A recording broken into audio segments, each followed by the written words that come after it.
Hello and welcome to Barbatos Catholic Podcast, a show where two Mexican dads talk about faith, life, and culture. We are your hosts, Gustavo. and Walter, and today we're going to talk to Jessica Connolly about truth, goodness, and beauty. Jessica, welcome to the podcast. Thanks for having me on, guys. It's great to be here. It's good to have you. So we know you from being fellow parishioners at St. Joan of Arc, but for those people listening and watching, can you tell us a little bit about yourself? Yeah, sure. So I'm a wife first and a mom of five. And I'm a designer as well. I own a Catholic jewelry company named Telos Art Shop. And yeah, that's me in a very quick nutshell. Fellow amazing. designer here. Yeah. Is this still a Right. thing? I don't know if I do Totally. this. I feel like I feel did like that the other super day to my old. kids, and they were like, Yeah, no. what are you doing, Dad? I know Right. people look weirdly at me when I do that, and I still feel that it's relevant. But I think so I we'll think too. that see. the word you're looking for is cringe. Your girls will Cringe. tell us when they watch Yeah. the episode. If it is. He was raising the roof for those that are not Yeah. watching Yeah. the video version of the podcast. But you are also. We'll talk about Telos in a little bit, but you're also a convert to the Catholic faith, right? Yes. Um, were you raised Christian at all Oh, growing up? yeah. Yeah, my mom was Protestant and very faithful, a very faithful woman. And we were raised in a couple churches, but I mean, the majority of the time, my sister and I went to a Protestant church with my mom, and it was filled with faithful women and men too. But I mean, I just remember like being around the moms and just their love of the Lord. I think that really set a strong foundation for both of us to always pursue the Lord and truth in that. And I think that's kind of what led us both on a similar journey of conversion. Um, And what was the catalyst for that? You said like, I'm gonna try Catholicism. yeah. So actually, my sister and brother in law converted while they were going to seminary. My brother in law was considering being a pastor in the Anglican church. And while Okay. they were there, they kind of were led to look at the history of the church just in general. And I think through looking at that, they were drawn to the Catholic Church as, you know, the strongest representation of the historical church. And so they kind of voiced their plans to convert. And as they were talking through it with my husband, he was kind of drawn back to the Catholic Church. So we had just gotten married in a Protestant church outside. You know, it was like very, very non-denom, and we met in a non-denominational church. But he just felt called back to the Catholic Church at the same time that they were converting, and so it was an interesting time in our relationship as a family. I felt definitely on the outside of whatever was going on with the three of them, but ultimately it brought good questions. You know, it made me look deeper into all of those things and just kind of get past some of the stereotypes that I had always heard of growing up in the Catholic Church about the Catholic Church, Uh-huh. and just kind of move past that. So wait, so did your husband convert first, or was it at the same time? He reverted. So he was raised in the Catholic Church, and then he reverted like a year after we got married. Oh, wow. Okay. Yeah. So it was all pretty quick, like right after we got married. And then my mom, so like that was their process. The three of them were kind of around the same timeline. And then at the same time, our mom was really sick, and she passed away in 2010. And kind of after she passed away, I just felt a peace about looking deeper into Catholicism. I felt like if I had felt on the outside with them going through it, how much more would she feel, you know, on the outside and sick? And, you know, there was just a lot going on. And I felt like I had more peace about pursuing it after she passed away, I guess. Oh, wow. And so in 2012 is when I converted. Nice. I guess I went through RCIA. I actually went through RCIA not knowing if I was going to convert. I kind of just wanted to, since I was baptized, I wanted to go through the whole process. I could have, you know, just joined at Easter and basically just gone through the abbreviated version. But I was like, no, just give me the whole year. Let's go through the whole process. So it was really good. I think that a lot of adults, even if they were raised Catholic, should go through something like RCIA. I completely agree with that. Yeah. Yeah. I wish I would have done it. I think that's what it was. One of the things that really got me back into the faith.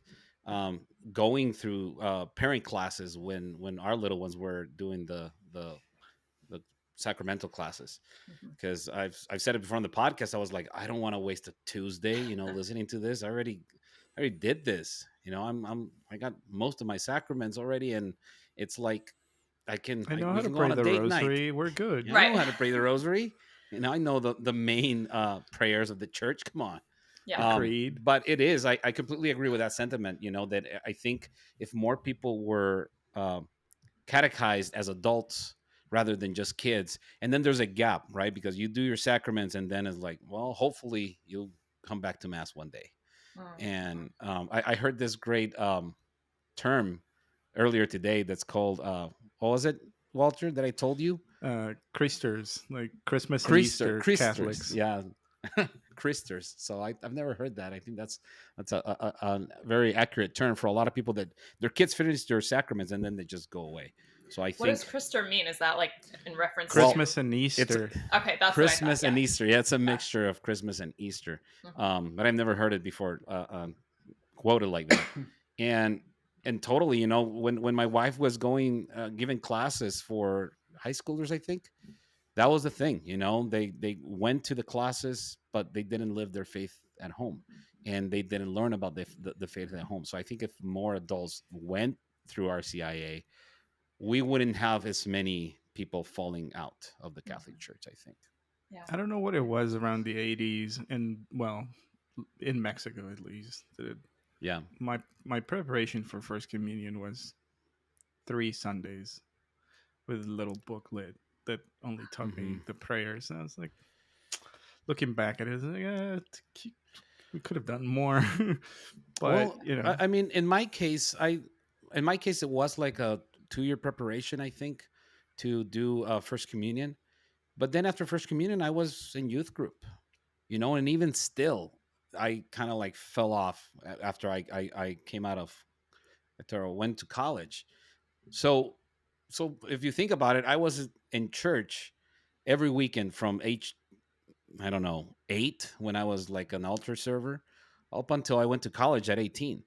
And still I was able to fall away, in college, yeah, and just like, but I guess what I was trying to say is the fact that the knowledge that I got in like a year of parent classes gave me more than I ever got out of my whole childhood and youth. And I was a youth minister, so that'll tell you how much you need to know about that. So, yeah. So you mentioned Telos Art Shop, which it's fantastic. I think both Gustavo and I are have been customers mhm. of Telos, and on the website, I saw that you quote Dr. Peter Kreeft, saying that truth, goodness, and beauty are attributes of God. So how do you apply uh, these like um, the pursuit of these attributes when it comes to like your labor of your craft? Because this, well, if you could explain what can people find in Telos first, and then how do you Mhm. put mesh all of those things together?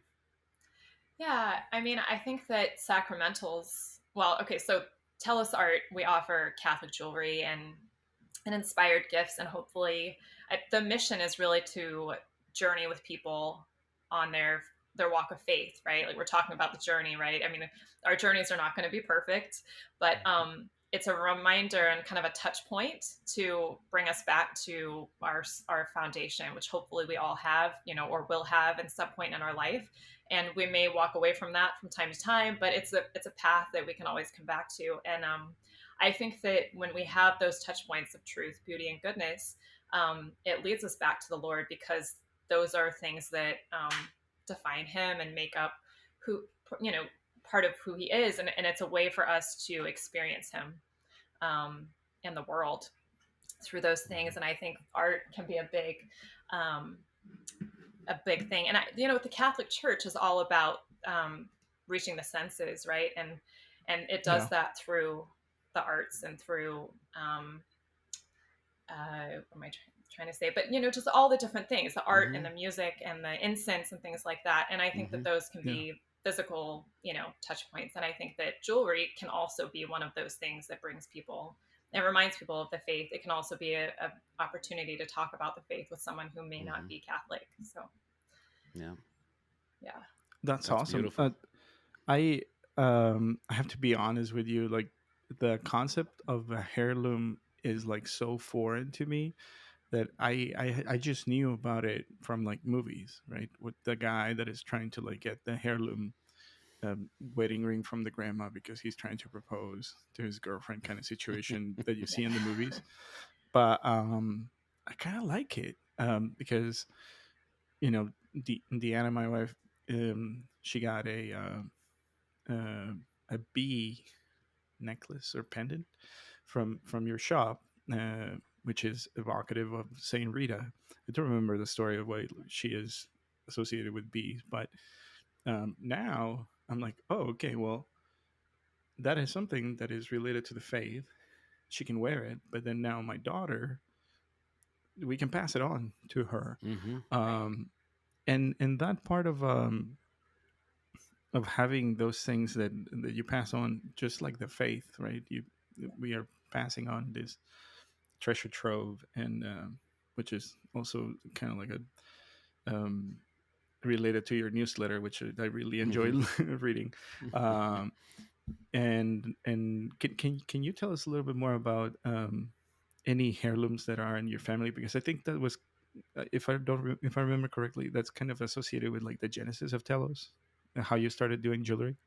Yeah, yeah, and I think it also comes back to the Catholic Church and the truth, beauty, and goodness of how we, over the years, you know, through the history, have used those things to pass down our faith to other people. And so I think that the heirloom jewelry is kind of an extension of that. And my goal is to offer now and to hopefully offer in the future even more pieces that can be passed down to the family. And yeah, I mean, it does tie into my own family as well. My mom was an avid antique collector and just had a strong nostalgia for things of the past, and especially things that were from our family, you know, that we could hand around to each other. There were quilts and just pieces of furniture that have been in the faith for, or Mm-hmm. not faith, in the family for a long Mm-hmm. time. And so I love that that kind of carries through in the shop as well. And I have pieces that I'll hand down to my daughter and maybe my daughters-in-law, you know. So Mm-hmm. yeah, I love the way that that all kind of connects together. And Telos, yeah, I mean, I guess we'll go into probably what Telos means, but yeah, I feel like there's a close connection to that as well. Mm-hmm. I love the intentionality behind it, you know, because it's always we've become very, it's a consumerist culture, right? Mm-hmm. So we just buy and then we take it to Goodwill. And but everything that we've gotten from you is something that, like you said, you're going to treasure, and the person receiving it is like, wow. There's always like a wow factor from the recipient, because there is that intentionality of saying, I love you so much that I gave you something that is not only beautiful, but it's also very important to both of us, you know, which is a representation of our Catholic faith. And and it came at a time where it was very refreshing for me, because I was like, I'm out of ideas. You know, what can I get Yeah. for Mother's Day, or for like an anniversary, or for a birthday for my wife? Um, and I remember this one time, you know, I was like, waited to the last minute, like every good husband does. and and you were so awesome, because you were like, you said, I'll drive it to you. It's like, where can I meet you? And I was like blown away, you know, that is like, you are heavily invested in your craft and your product. Um and when I gave that gift, I not only was very touched, you know, because of the piece itself, but of all that experience, you know, of like people helping people out, and my wife really liking that necklace, and us potentially handing it down to our daughter, and they trade it now my daughter's Oh. wearing more jewelry and stuff, so they're kind of like trading pieces and things like that. So it's super intentional, you know, and I think it really shines through, and all of the stuff that you can find there on your website. So kudos on that. Oh, I'm so glad. Yeah, I love hearing Hmm. stories like that. So I hope that Yeah. we can create more experiences like that for Yeah. people. Yeah. Hmm. So let's talk about telos. And telos, it comes from the Greek. I don't know. Is it pronounced the same in Greek? I'm assuming. Yeah. I mean, it's Um, Greek, I right? would. So, I would it's say Greek, so. yeah. It's like Kyrie is Greek. right. Yeah, like, yeah. Yeah. It means the ultimate purpose or highest end. Mhm. Um, what was the motivation behind naming your shop after the ultimate purpose or the highest end? Yeah, so I mean, it's funny because I named my graphic design studio Telos Design when I first started. So that was Hmm. kind of like I went from architecture to graphic design and then jewelry. So it's all about, being intentional about what I'm doing for a higher reason, right? So my graphic design was, I was designing the parish bulletins and things like that, and then doing some other logos. But I really wanted to work with people that I appreciated their mission and stood behind their mission. I didn't want to work with people that didn't necessarily, I mean, you hope that your clients will be people that you kind of are of a like mindset. And so Yeah. that was kind of where the initial name came from, was that this work is something that's hopefully greater than just the work itself, but it leads to something more intentional. And then I started painting and it became like Telos Art Shop. And which I think Gustavo has one of my paintings as well. Yes. Your wife does, and Hmm. yeah, and then the jewelry came out when I inherited my grandmother's jewelry. I started kind of tinkering around with making some jewelry, and I posted that on my very small Instagram page, and that's what was getting the response, was the jewelry, not the paintings. So I felt like that was kind of a clear call in that direction. So it's been interesting to watch, the process of what Telus has meant for me and for other people, and how it, hopefully leads people into something greater than just the shop itself. When did the calendar come into play? Was that something that you were working on, like as you were finding the way through the jewelry and the painting and stuff like that? Because just give people some context of what I'm talking about too. Yeah, so I designed and still kind of design every year a modern liturgical calendar. And actually, I had an idea for it when I was going through RCIA, because as an architect and kind of a minimalist, I remember seeing the traditional liturgical calendars. I was like, "Oh, my mind can't like wrap around everything that's on this calendar. Like, there's just a lot going on, and there's beauty in that, and I can see why people are drawn to it." But I was also like, "What if we made something that was more simplistic Hmm. and kind of simplified all the information so that it would be more like a standard calendar that just had the information, but it was still in a cycle form. So it's in a Hmm. circular format that shows kind of how our liturgical calendar follows that cycle, that circular Yeah. cycle, and you can kind of see it all. You can see it all in one glance, but then as you get closer, you kind of see the richness in the detail and the meaning behind each of the seasons, liturgical seasons. Yeah, that's beautiful. That Yeah. was one of the pieces where I saw it, and as a designer, I went, I wish I thought of that first. Oh man, yeah. Because there's a lot of opportunities, and I'm sorry to say, right, in the Catholic Church to beautify whatever it's been used for years and years and years. Sure. And I give a lot of credit to, I bring him up almost on every episode, but Bishop Robert Barron is like a great pioneer for me, at least because he brought that beauty into the production value that he gave all of his work. Because before you would think about any type of uh, video or movie about Or or production. faith based or production, and you immediately saw like the typical, I don't know, Lifetime type of, not to downplay Lifetime, right? But in terms of like the quality wasn't Yeah. necessarily what we're expected of like Like cheesy Hollywood movies and Hallmark stuff like movie, that. you know? Correct. And so when I saw that, and I'm like, well, there's people doing like great stuff, that's amazing. And when I saw your calendar, that's exactly what I thought too. It's like, okay, yeah, there are other people Yeah. that want people things to look, not only look better but be functional as well. So Mhm. Right. And on top of that, it's like it's going to change every year, and hmm it can be like the perfect tool to like explain to your children why Holy Week falls on a different date yeah. every year, because it's based on the full moon, and Yeah. the Passover, and all of these other things that there's people that don't know that Yeah. yet. But then if you have some aid that is pleasant to see and easy to understand, and it has all the information that you need to explain something that is slightly difficult to understand, it becomes beautiful and pragmatic, which is two of the things that I'm like, yeah, that that is good design, right? I mean, Yeah. I'm not an expert on it, but I do like. It's like when you see a one of those graphs that it's not an infomercial, it's an info something Infographic. Infographic. Yeah. infographic. Thank you. Hmm. It's just like jam packed with all the information that you need in a, you know, I don't know how many pixels by how many pixels, but you have everything that is necessary to explain to get the point across. Um, Hmm. I had a question is like, how do you go from architecture to design? Did you do a lot of architecture before you were like, nah, I'm just gonna pivot um, into design? Yeah, so well, I did go to school for architecture, so that was 5 years, and then I practiced. I was an intern architect. I never was licensed, but I worked at an architecture studio for 7 years, and slowly I did a lot of the interior stuff, and I did some project management.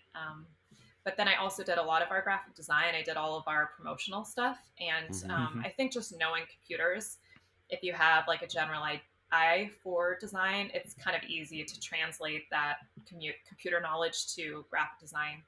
So the jump wasn't a huge jump for me. I did need to learn about some of like topography, and I'm probably still learning that since I never officially learned it. But it's an art just like anything else. But yeah, I mean, I kind of met with some other graphic designers and learned some tricks from them. But um, yeah, I think just having that background in architecture made it more possible for me to jump around a little bit more. I don't know, it just gave me Hmm. a Okay, different foundation.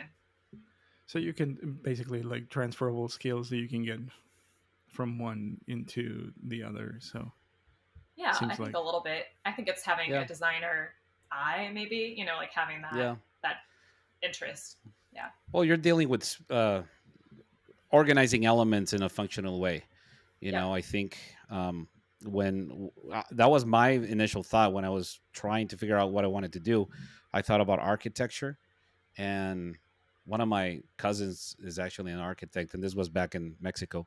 And he said, dude, I would consider something else because it's really tough. And not the school itself is very tough, it said, but in order to apply it here where you live, you're gonna have like a really hard time. Silver's it was a very small town, and at that point I kind of like found out about it. I didn't even know about it back then. And yeah, I mean, it's interesting how you can apply those sensibilities kind of like seamlessly, as you said, but it doesn't necessarily work for everybody, because if you don't have that sensibility for one thing, doesn't necessarily going to grow for the other. But I really like the rosary decals that you did too, Oh, good. Yeah. because I think you make it about explain to life those as you're that going. Yeah, explain go to ahead, those that please. don't haven't seen him. Well, you Yeah. have them. So I don't have. you want me Sorry, to let's. describe them? Yeah, yeah. Yeah. I mean, yeah, she Okay. designed it, so I guess it makes more sense. You could probably explain it better than I could. But so it covers the mysteries of the rosaries, of the rosary. So for each decade, or not each decade, but each mystery, there is a window cling or a magnet, which just makes it more accessible, especially for kids or converts who may still be learning each of the mysteries. It takes you kind of around each of those, and it also applies the virtue for each of the mysteries, which aren't always shown, I think. But my kids really enjoy kind of seeing what that could represent, and kind of opens up conversations about those things too. So did that come up just because you were trying to teach your kids the rosary and you said, "Oh, I can do some fun thing that it can apply here at home"?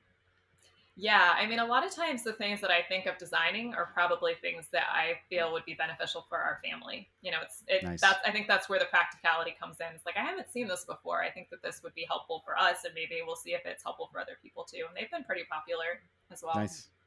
Yeah. Cool. Hmm. You see a problem, you solve the problem. Yeah. Exactly. Yeah, Um, the problem is there's so many good designers out there now that there's like all the problems are being solved. So I've started solving like 20 problems and I haven't finished solving them yet. So we have plenty of work to do. Yeah. yeah. I Yeah. mean, I'm pretty sure that there's gonna be like um, some aesthetics from some designers that are gonna be more pleasing to some people than others. So I'm pretty sure there's gonna be like enough to go around Yeah. for Yeah. everybody. Yeah. Um, But It is that's true. It's true nice though. that there's so many aesthetics that we can kind of play off of. Exactly. Yeah.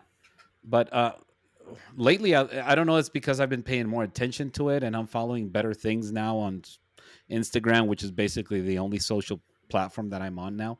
Um, but yeah, there's a lot of talent out there, and I think it's very, very reassuring, and motivating to people that don't know exactly how to apply their skills in a way that they can advance the mission of the church. Yeah. And I'm really motivated, like I said, and challenged by that to say, okay, how can I put my talents that God gave me to better use? But so there's a lot of good people doing very, very good things. Hence why we wanted to have you on the podcast. We're fans of your work. We really like what you do, and how you do it, and the aesthetic sensibility that you bring to every offering. It's really refreshing and unique. Thank you. Yeah. And I Hmm. was going to jump onto what you said about how it seems like there's a lot more Catholic designers out there. And I feel Hmm. like it's nice to see that people are realizing that there's a need for that and an audience for that, because I feel like there's other denominations that do it really well. Yeah. And, especially in the art world, I know that like the Church of Latter-day Saints has like an amazing art community. I just, and I know that the Catholic Church initially was the ones that kind of like started that, back in the Yeah. day. And I hope that that continues to grow, because I think that's a great way of perpetuating our beautiful story. And so, yeah, I Exactly. hope that Hmm. we can continue that. Yeah. Hmm. I mean, when I went to the Vatican museums when Deanna and I were on our honeymoon, just looking at all of those works that are on those halls, I'm like, what happened? Like in a few centuries, we went from like having those amazing frescoes and sculpture to, I don't know, like a urinal being displayed in a museum. Like there's something went terribly wrong in those years, but now looking at at least here in Phoenix, I'm pretty sure that there are like very beautiful churches all around the U.S. and not necessarily just in Europe. Like you have Saint Bernadette here in Scottsdale, or Saint Joseph's that it just got rebuilt here in the diocese, that are architecturally sound and then Hmm. beautifully decorated inside. Um, so I don't know if like there's a revival of like going through all of that, but I'm very happy that it is happening. Yeah. Hmm. Yeah, it does seem like the newer churches are following more of the traditional layout of the church, which makes a lot of sense. There's a reason why the church was originally laid out in that way. Hmm. And so, yeah, architecturally, it's exciting for me to see that coming around, because I know in the 70s there was a big shift of like trying to be kind of, I don't know, it's not even modern, but, Modern, I don't just kind of, know. it's just a different layout that doesn't really reflect the reverence that should be in the church. So now that you mentioned that the architectural served a purpose for the mass, I just recently, I think it was a mass of the ages, that it was saying that the cruciform design of churches was following after the Latin mass, basically. Um, it was like function and a purpose behind it. Um, so, speaking of truth, goodness, and beauty, um, I know that I said at the beginning that we know you from Saint Joan of Arc, but um, you and your family have been going to Mater Misericordiae, which is the traditional Latin Mass parish in Phoenix. Um, how has that impacted your walk of faith in your experience in experiencing truth, goodness, and beauty. If you can share a little bit of that, if you would like. Yeah. Yeah. So, I mean, it's been an interesting part of our journey as a family. And my husband was the one that kind of was led to the Latin Mass. And just like anything else, I tend to go like kicking and screaming a little bit. I think that it's part of my growth in my faith. I sometimes he would go with the kids and I would go to the Novus Ordo Mass just because I wasn't totally ready to like. I mean, as a Protestant, like it's a big shift, right? It is. Um, to go from like full So English Catholic worship, is a big shift. yes. So it has been a process, and it's an ongoing process and a journey for us as well. But there are different things that drew us, there. But I would say that the thing that really has helped me the most in being there is, one, the reverence is there, and it is still there at the Novus Ordo Mass as well. But there are certain parishes you go to, and you're like, I don't know, like something's missing, or it just feels like we have lost something when we shifted away from the Latin Mass. So there are plenty of Novus Ordo Masses that I love and I feel like have that reverence, but there are certain things about the traditional Latin Mass that are consistent across Latin Masses, that no matter which Latin Mass you went to, you'd probably feel about the same. So I like that about it, that it feels consistent in that way.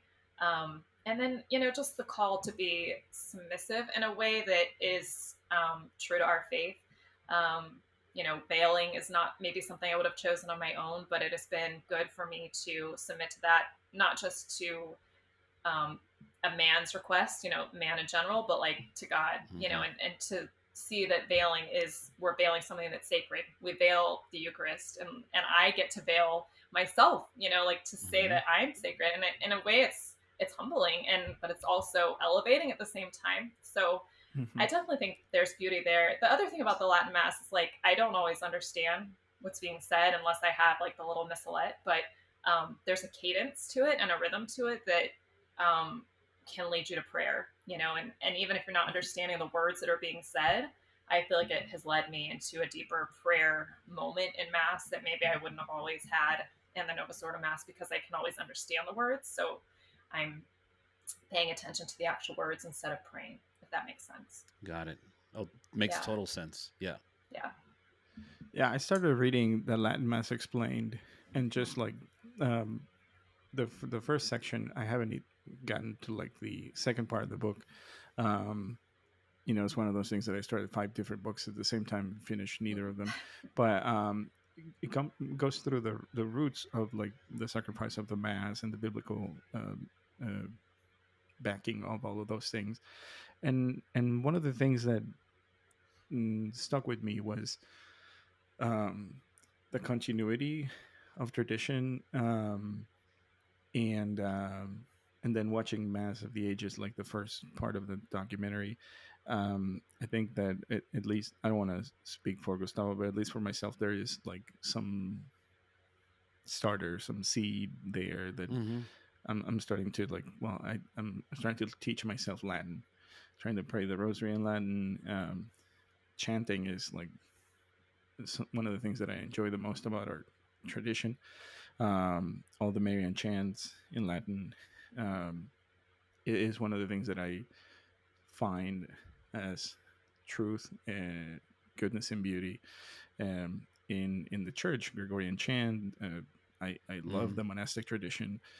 So all of those things have nudged me to at least consider it, right? Because, like you said, there are a lot of Novus Ordo parishes that are very reverent, for sure. But one of the things that I've heard about people that go to the Latin Mass is that, or the difference would be like in the Novus Ordo, it feels like you are in control at Mass because you know the responses, you know what's going on. But at the Latin Mass, I haven't experienced it, but from what I have heard, there is not a lot of control in terms of like what is happening, because there are some prayers that the priest is saying that are in a very not like silent prayer, but almost. So, like you said, unless you have a missalette to follow along. you have no idea where you are. But I loved what you said about um, creating opportunities for deeper prayer within the sacrifice of the mass, which is fantastic. Well, it also gives you the opportunity to let go, right? Because when like you said, Jessica, it's about the trusting God in that moment that you're there for the right reasons. And sometimes I think we get into a mechanical way at church where you know the what's coming next, and you allow yourself to memorize it to the point where you're not praying it. You're just like reciting it at that point. And that's what I've heard too, from people that say that they become more engaged because they have to work harder at it, Yeah. but at the same time they feel like they're putting more effort into offering something better to God because it's so hard. When something's hard, that means it's costing you something. It by itself, that what you're doing tends to be of more importance. So yeah, same here. I think when I saw that part of the documentary, it also gave me that nudge, planted that little seed to say, okay, can try it out, maybe. um haven't Maybe we go dove to a in low yet. mass first. Maybe we go to a Yeah. low We'll mass start with a first low Oh, and we go to mass. low mass. yeah. Okay. Yeah. But yeah, it's Yeah, a you guys should tradition come. of it. hmm Yeah. The tradition of it, I think it's also very important. Coming back, to the heirloom, is something that you don't want to lose. It's something that you want to treasure. It's something that you want to really pass down to your kids. It was so funny because my parents were here this past weekend, and from Nogales, from Mexico, and we took them to Saint Bernadette's, and they chanted the Gloria and the Sanctus and stuff like this. And my dad was really taken of it. First of all, they were like pointing up the whole mass because that's the first time they saw the church, so they were taken by the beauty of all these paintings, and then listening to these beautiful chants in Latin. So when we came out of mass and we took it to breakfast, my dad was telling me, he was like getting teary eyed. He was saying it was so beautiful. It's something that is a Catholic growing up in Mexico. He told me we don't live that, we don't see that, and we don't like appreciate that. And he was like paying attention to all the little details, like the all the inscriptions in Latin across the top of the church, and every little Yeah. detail. He was just taken by beauty in that moment.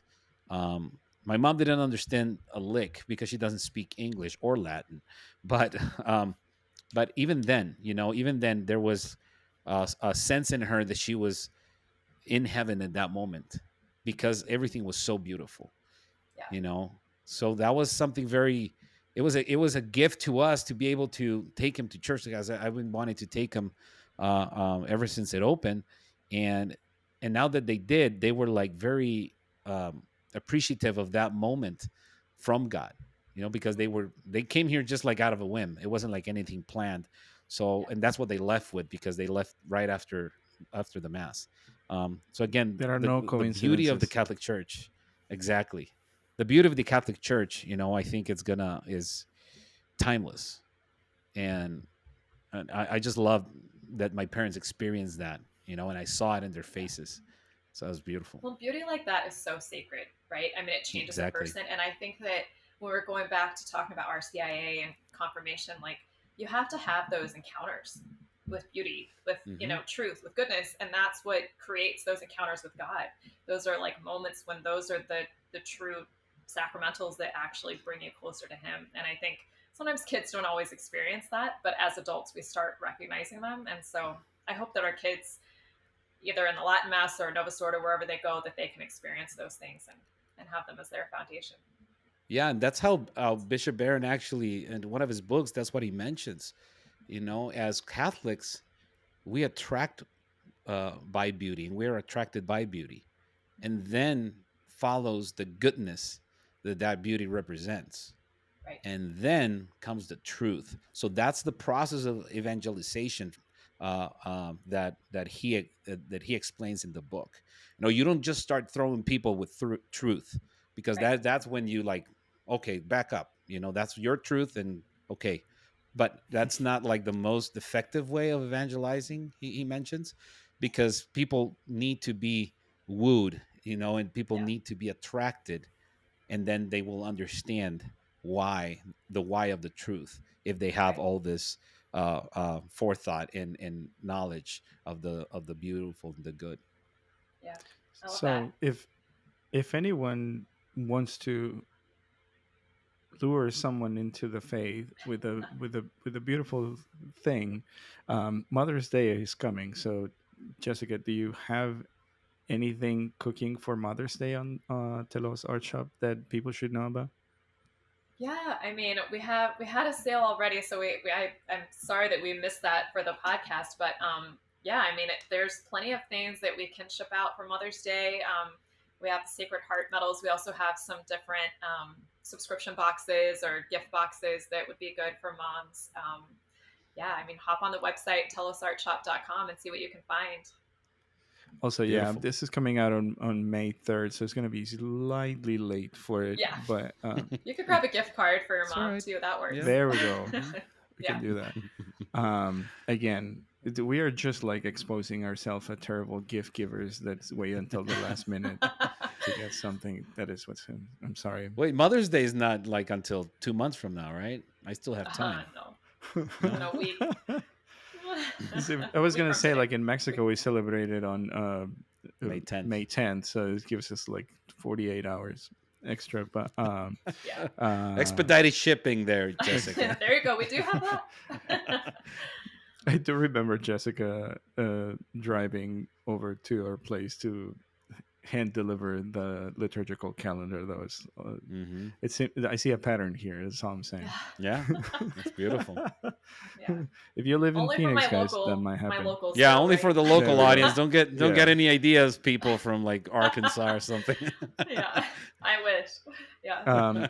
Okay, so where can people find you? You mentioned the website telosartshop.com. Yes. Yeah. What's So the Instagram handle? telosartshop.com. It's TELOS artshop.com. And then I'm also on Instagram as well at Telos Art, TELOS Art. So Yep. those Awesome. are the two main places you can find us. Beautiful. Sounds good. Yeah. Well, thank you so much for your time. This was a wonderful conversation. We've really enjoyed it. Thanks for Gustavo, having any me. It's closing great to talk to you comments? guys. Yeah. No, it's awesome just to see a fellow designer really pushing the envelope and putting, like I said, the talents that God gave you to an amazing use. We're very grateful to call you a friend and to be able to experience everything that you're doing. And like I said, we're big fans of your work and of your family, and you guys are just like awesome people, and we really appreciate you taking the time tonight. Oh yeah. No, we love you guys too. Your families are great, and got to get together soon. For sure. I Yeah. know. Yeah. Thanks. Yeah. Thanks for having me on, guys. Perfect. And thank you for listening to this episode of Barbatas Catholic Podcast, the show where two Mexican dads talk about faith, life, and culture. If you like the podcast or got something out of this episode, please share it with your friends and family. Subscribe, like, comment, rate, and review if you haven't. And if you don't like the podcast, well, just keep it to yourself and let others make their own mistakes. Go to direct.me/Barbatos to check out show notes, social media, how to support the podcast if the spirits move you, and more. And blessed Solanus Casey. Pray for us. Until the next time.